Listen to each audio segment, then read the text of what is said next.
జై శ్రీరామ్. శ్రీమాత్రే నమః. శ్రీ గురుభ్యో నమః. 2024 సంవత్సరము జనవరి మాసంలో పక్ష ఫలాలు అంటే జనవరి 16వ తారీఖు నుంచి జనవరి 31వ తారీఖు 2024 సంవత్సరం ద్వాదశ రాశుల వాళ్ళకి ఎలా ఉండబోతున్నాయి, ఈ పక్షము ఎలా ఉండబోతుందన్న విషయాన్ని మనం తెలుసుకుందాం. అయితే ఈ పక్ష ఫలాలు తెలుసుకోవడానికి ముందుగా ఈ పక్షంలో గోచారం గ్రహస్థితులు ఎలా ఉన్నాయన్న విషయాన్ని కూడా మనం ఒకసారి తెలుసుకున్నాం. ఎందుకంటే వార ఫలాలు కావచ్చు, మాస ఫలాలు కావచ్చు, సంవత్సర ఫలితాలు కావచ్చు, పక్ష ఫలితాలు కావచ్చు, ఇవన్నీ కూడా మనకి నవగ్రహాలు ఒక్కొక్క రాశిలో ఉంటూ ప్రసాదించే ఫలితాలే. కాబట్టి ఈ వారం నవగ్రహ దేవతలు ఏ ఏ రాశుల్లో ఉంటూ ద్వాదశ రాశుల వాళ్ళకి ఎలాంటి ఫలితాలను కలగజేస్తున్నారు అన్న విషయాన్ని మనం తెలుసుకున్నాం. ప్రథమంగా మేషరాశిలో గురు భగవానుడు సంచారం చేస్తూ ఉన్నాడు.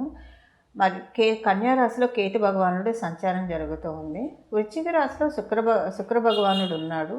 గత 16వ తారీఖు నుంచి 18వ తారీఖు వరకు వృశ్చిక రాశిలో ఉన్న శుక్ర భగవానుడు 19వ తారీఖు నుంచి వృశ్చిక నుంచి ధనుసు రాశిలోకి మారబోతూ ఉన్నాడు. అలాగే ధనుసు రాశిలో కుజబుధుల సంచారం జరుగుతూ ఉంది.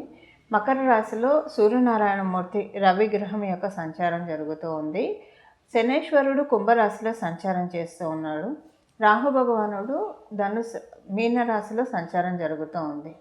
ఈ గోచర గ్రహస్థితుల రీత్యా ఈ పక్షంలో ద్వాదశ రాశుల వాళ్ళకి ఎలాంటి ఫలితాలు ఉన్నాయన్న విషయాన్ని మనం తెలుసుకుందాం. అయితే ఈ ఫలితాలు తెలుసుకోవడానికి ముందుగా ఈ పక్షంలో ఒక విశేష అంశం ఉంది. అదేంటో మనం మొదటగా తెలుసుకునే ప్రయత్నం చేద్దాం. ఆ విశేష అంశం ఏంటంటేనండి, అన్ని గ్రహాలు కూడా అంటే మనకున్న టోటల్ 9 ప్లానెట్స్ కదా, 9 గ్రహ దేవతలు. ఈ 9 గ్రహ దేవతల్లో 6 గ్రహ దేవతలు ఒకటే లైన్లో ఉన్నారు. ఆ లైన్ ఏంటో మనం చూద్దాం. ధనుసు రాశి మొదలుకొని మీనరాశి వరకు కూడా గ్రహాలు మొత్తం ఆకుపై ఉన్నాయి. అంటే ఇది ఒక రకంగా మనకి గ్రహమాలిక యోగంగా కూడా మనం వ్యవహరిస్తాం దీన్ని.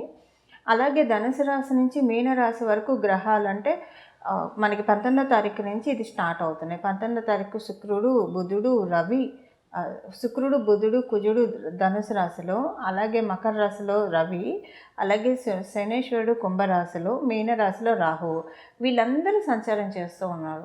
అయితే దీని ఇంపాక్ట్ ఏంటి? ధనుసు రాశి మొదలుకొని మీనరాశి వరకు కూడా గ్రహాలు ఉండడం అనేది చాలా మంచిది. ఎందుకంటే ఇది నవమ స్థానం. న్యాచురల్గా మనం చూసుకుంటే కనుక ధనుసు రాశి నవమ రాశి, అలాగే మీనరాశి 12వ స్థానం అయింది. సో నవమ రాశి నుంచి 12వ స్థానం వరకు గ్రహాలు ఉండడం వల్ల ఈ పక్షంలో అందరూ కూడా వాళ్ళ పనుల మీద బాగా ఫోకస్ చేసుకుంటారు. ఏం చేస్తే మనకి గ్రోత్ వస్తుంది, ఈ పక్షం చాలా ఫోకస్ చేస్తూ ఉన్నాయి గ్రహ దేవతలు. ప్రతి ఒక్కళ్ళకి కూడా ఏదో ఒక రకమైన పని కల్పించడానికి. ఎందుకు పని అంటే, ఇప్పుడు ఏదో ఒకటి మనం చేయడం వల్లే మనకి కంఫర్ట్స్ వస్తాయి డే టు డే లైఫ్లో. అంటే మంచి ఇల్లు కావాలన్నా, మంచి బట్ట కావాలన్నా, బంగారం కొనుక్కోవాలన్నా, ప్రశాంతంగా తినాలన్నా, పడుకోవాలన్నా, వీటన్నిటికీ కూడా మనకి ఏదో ఒక పని చేయడం వల్లే కదా. సో అలా ఏదో ఒక రకమైన పనుల్లో డెస్టినీ అందరిని ఎంగేజ్ చేస్తున్నాయి. దానివల్ల మన పనులన్నీ మనం సత్వరంగా మనం పూర్తి చేసుకోవడానికి అవకాశం ఉంటుంది. అలాగే ఇవన్నీ జరిగాక ఆఖరిలో మనం మోక్షానికి వెళ్ళాలని చెప్పి కేతు భగవానుడు సూచిస్తున్నాడు. కాకపోతే మోక్షం అనేది అంత తేలిగ్గా జరిగే పని కాదు. కానివ్వండి, ముందు మనకున్న కష్టాల నుంచి మనం ముక్తి పొందడం కూడా మోక్షమే కదండి. మనకి ఏదైనా ఇప్పుడు ఫైనాన్షియల్గా ట్రబుల్లో ఉన్నారనుకోండి, దాని నుంచి బయటపడటం, ఆ సమస్య నుంచి బయటపడటం మోక్షం కదా. ఇలా మనకి ఏ సమస్య ఉంటే దాంట్లోంచి మనల్ని బయటపడేసే పనిలో గ్రహదేవతలు ధనుసు రాశి నుంచి మీనరాశి వరకు కూడా 19వ తారీఖు నుంచి 31వ తారీఖు వరకు సంచారం చేస్తూ ఉన్నారు. అసలు ఏ ఫలితాన్ని ఇస్తున్నారు, ఏ సమస్యల నుంచి ఎవరెవరిని బయటపడేస్తున్నారు అన్న అంశాన్ని ఇప్పుడు మనం తెలుసుకునే ప్రయత్నం చేద్దాం. వృషభ రాశి, వృషభ లగ్నం. వృషభ రాశిలో పుట్టిన వాళ్ళకి, వృషభ లగ్నంలో పుట్టిన వాళ్ళకి కొంత ఆరోగ్యం విషయంలో జాగ్రత్తలు వహించాలి. ఎస్పెషల్లీ ప్రైవేట్ పార్ట్స్కి సంబంధించిన ఇబ్బందులు కొంత వచ్చే అవకాశం ఉంది. అది యూరినరీ ఇన్ఫెక్షన్స్ కావచ్చు, గ్యాస్ట్రిక్ ట్రబుల్స్ వల్ల చిన్న చిన్న ఇబ్బందులు వచ్చే అవకాశం ఉంది. ఇలాగ ఏదో ఒక రకంగా ఆరోగ్యపరంగా కొంత చిన్న ఇబ్బందులు వచ్చే అవకాశం ఉంది. కాబట్టి ఈ విషయంలో ఈ పక్షంలో వృషభ రాశి మరియు వృషభ లగ్నంలో పుట్టిన వాళ్ళు కొంత జాగ్రత్త వహించాల్సిన అవసరం ఎంతైనా ఉంది. అలానే మీరు కనుక విదేశాలు వెళ్ళాలని కనుక ఏమైనా ప్రయత్నాలు చేస్తూ ఉంటే కనుక మీరు చేస్తున్న ప్రయత్నాలు చాలా చక్కగా సఫలీకృతం అవుతాయి. ఎలాంటి ఇబ్బందులు లేకుండా, ఒడిదుడుకులు లేకుండా చాలా బాగా సఫలీకృతం అవుతాయి.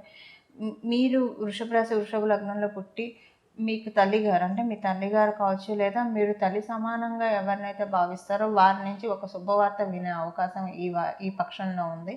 వాళ్ళు చాలా సంతోషపడి మీతో ఈ విషయాన్ని షేర్ చేసుకునే అవకాశం కూడా ఈ పక్షంలో కనిపిస్తూ ఉంది. మీకు అష్టమ స్థానంలో కుజుడు, బుధుడు సంచారం మరియు మీ రాష్ట్రాధిపతి అయిన శుక్రభగవానుడు కూడా అష్టమ స్థానానికి వెళ్తూ ఉన్నాడు 19వ తారీఖు నుంచి. అష్టమ స్థానంలో జనరల్గా శుక్రభగవానుడు మంచి ఫలితాన్ని ఇస్తారని చెప్పి మనకి పరాశర సంహిత చెప్తూ ఉంది.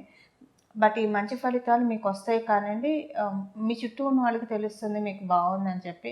కొంత మీకే బాగుందా బాగోలేదా అన్న సందిగ్ధం, అంటే అంతా బాగానే ఉన్నా సరే కొంచెం చిన్న క్వశ్చన్ మార్క్ అనిపిస్తూ ఉంటుంది. అంటే ఒకవేళ ఇది ఎందుకు ఇలా జరుగుతుంది, ఏం జరుగుతుంది, చిన్న కన్ఫ్యూజన్స్, క్లారిటీ లేకుండా ఇస్తూ ఉంటాడు. ఎందుకంటే ధనుసు రాశిలో మీకు ఇచ్చే శుక్రభగవానుడు మీ రాష్ట్రాధిపతి కాబట్టి ఆయన ధనుసు రాశిలో కంఫర్టబుల్గా ఉండలేడు. కాబట్టి కన్ఫ్యూజన్స్ ఇచ్చేస్తాడు మీకు మైండ్లో. బట్ అంత బాగా ఉందనే మీరు భావించుకుంటే కనుక చక్కగా బాగా ఉందనే నిస్సందేహంగా చెప్పవచ్చు. అలాగే మీకు నవమ స్థానంలో సూర్యనారాయణమూర్తి సంచారం తండ్రి గారికి చాలా మంచి సమయం, మీ అధికారులకి చాలా మంచి సమయము. మరియు మీరు గవర్నమెంట్ ఉద్యోగం చేస్తూ ఉంటే కనుక గవర్నమెంట్ ఉద్యోగంలో ఉన్న వాళ్ళకి చాలా మంచి సమయం, గవర్నమెంట్ ఉద్యోగం కోసం ప్రయత్నించే వాళ్ళకి కూడా చాలా మంచి సమయము. ఇలా మీకంటే ఈ పక్షం అంతా బాగా ఉంది. కొంచెం మీకే కన్ఫ్యూజన్స్ ఉంటుంది, బాగుందా బాగోలేదా, ఏంటి ఇలా ఉంది, ప్రతిరోజు కూడా కన్ఫ్యూజన్ ఎక్కువ ఉంటుంది. ఇవాళ ఏ రోజు జరిగిన విషయం మీద ఆ రోజు మీకు మీరు ప్రత్యేకించి పడుకునే సమయంలో తర్కించుకుంటూ ఉంటారు. ఇవాళ జరిగినవన్నీ ఏంటి, ఇది ఎందుకు జరిగింది, అది ఎందుకు జరిగిందని. సో ఈ అనవసరమైన ఆలోచనలన్నీ పక్కన పెట్టేస్తే ఈ పక్షం మీకు అంతా చాలా బాగా ఉంది. అంటే చూసే వాళ్ళకైతే అంతా నార్మల్గా అనిపిస్తుంది, బట్ మీ వరకు మీకు అలా అనిపిస్తుంది. సో దాని నుంచి కమ్మకు రావడానికి ప్రయత్నిస్తే కనుక మీకు ఈ పక్షం అంతా చాలా అసలు బాగుంది. మీ ఆలోచనలే మిమ్మల్ని నియంత్రిస్తాయి కాబట్టి కొంచెం మీరు ఆలోచనని కంట్రోల్లో పెట్టుకుంటే చాలా బాగా ఉంటుంది. చూశారు కదండి, మీ రాశి మీ లగ్నంలో పుట్టిన వాళ్ళకి ఈ పక్షంలో వచ్చే ఫలితాలు. అయితే మనం పరిహారం చేసుకోవడానికి ప్రయత్నిద్దాం. ద్వాదశ రాశుల వాళ్ళందరికీ కూడా ఒకటే పరిహారం ఉంది ఈ పక్షంలో, అదేంటో మనం తెలుసుకుందాం. అసలు ఈ పరిహారము చెప్పడానికి కారణం ఏంటో కూడా నేను మీకు ఇప్పుడు చెప్తాను. శుక్రభగవానుడు 19వ తారీఖు నుంచి ధనుసు రాశిలో ప్రవేశిస్తూ ఉన్నాడు. మరియు ఈ పక్షమంతా 31వ తారీఖు వరకు కూడా మనకి ధనుసు రాశిలోనే ఆయన ఉంటాడు. అయితే శుక్రభగవానుడు ఈయన గురు భగవాను, ఈయన గురువే, దైత్య గురువు. అలాగే గురు భగవానుడు కూడా దేవతల గురువు. దేవతల గురువు రాశి అయిన ధనుసు రాశిలోకి శుక్రభగవానుడు వస్తున్నాడు.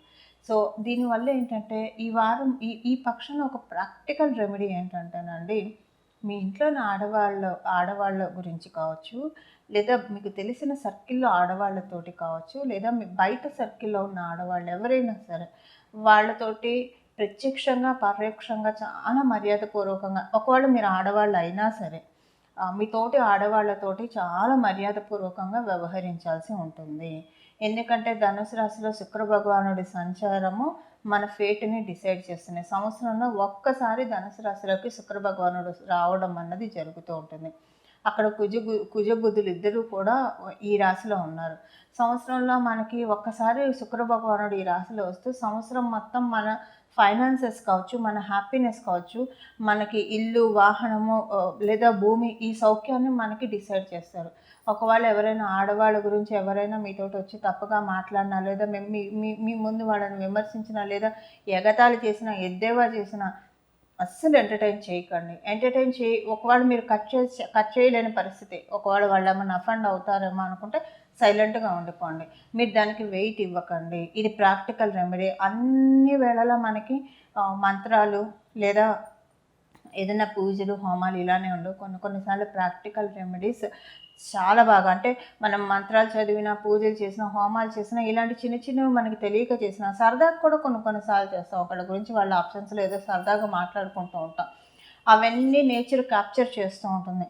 ప్రత్యేకించి ఆడవాళ్ళ గురించి ఈ పక్షం రోజులు అట్లీస్ట్ ఎప్పుడు కూడా అలా ఉంటే మంచిది. కనీసం ఈ పక్షం రోజులు వాళ్ళు ప్రత్యక్షంగా కావచ్చు, పరోక్షంగా కావచ్చు, వాళ్ళని మీరు ఆడవాళ్ళైనా సరే, మగవాళ్ళైనా సరే విమర్శించడం కానివ్వండి, లేదా ఎగతాళిగా ఇప్పుడు వాళ్ళ గురించి ఏదైనా ఫన్గా మాట్లాడుకోవడం కానివ్వండి, ఇలాంటివి ఏమీ చేయకుండా ఉంటే కనుక ఈ సంవత్సరం అంతా కూడా, అంటే ఈ పక్షాన్ని ఇలా చేయడం వల్ల, ధనుసు రాశి అంటే ధర్మరాశి, మనకి నవమ స్థానం జనరల్గా ధనుసు రాశిలో శ్రీ మహాలక్ష్మి అమ్మవారు ఉంటుంది.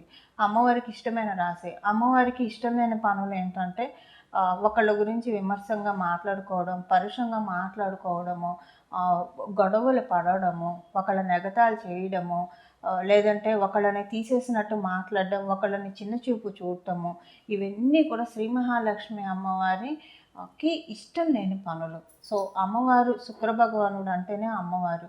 అమ్మవారు ఉన్న ప్రశాంతమైన ప్రదేశాల్లోకి వెళ్ళాడు కాబట్టి, శుక్ర భగవానుడు వెళ్ళాడు కాబట్టి, శుక్ర భగవానుడు శ్రీ మహాలక్ష్మి అమ్మవారు పుట్టింటి వారు కూడా. ఈ విషయాన్ని మనం ఎవరం మర్చిపోకూడదు. సో ఈ పక్షంలో వీలుంటే ఎప్పుడూ కూడా ఇలా ఉండడం వల్ల మనకి బాగుంటుంది. ఈ పక్షంలో ప్రత్యేకించి చాలా జాగ్రత్తగా ఉండాలి.